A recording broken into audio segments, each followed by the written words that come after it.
সাত সকালে রাজ্য সড়কের ওপরে শুট আউট। স্বরূপনগরের গোবিন্দপুর গ্রাম পঞ্চায়েতের দত্তপাড়া উচ্চপল্লীর ঘটনা। স্থানীয় সূত্রে জানা যায়, বছর 32-এর ইশারুল গাজী, বাবার নাম মোহর আলী গাজী, বাড়ি স্বরূপনগরের বিচারই হাকিমপুর গ্রাম পঞ্চায়েতের তারালি গ্রামে। হাকিমপুর থেকে স্বরূপনগরের দিকে যাচ্ছিল। ঠিক সেই সময় আনুমানিক সকাল 6:30 নাগাদ পেছন দিক দিয়ে দুটি মোটর বাইকে করে 6 জন দুষ্কৃতী এসে গুলি করে পালিয়ে যায়। স্বরূপনগর থেকে সুকান্ত দাসের report, crime press Bengal news. কাজ করছিলাম, এবার দেখছি 4-5 জন এসছে।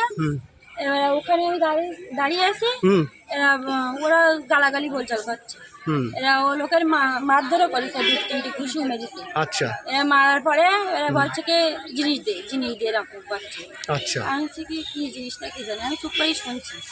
এবার তারপরে যে ওই পকেটের ভিতর থেকে কি বার করেছে আমি ওটা খেয়াল করিনি। এরা ওই আওয়াজ হলো, আওয়াজ হওয়ার পরে ও লোক বলছে দাঁড়া আমি দিচ্ছি, তুই আমার মারিস নি বলি ওই কোটটা খুলে নিয়ে চলে গিয়েছে। আর ও লোকের ওই দৌড় মেরিয়ে কোন দিকে গিয়েছে আমি দেখিনি।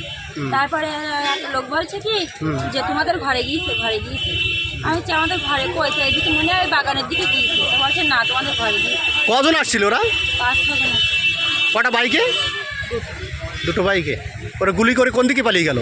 এই স্বরূপনগরের দিকে গেল। হ্যাঁ। কি নাম আপনার? তারপরে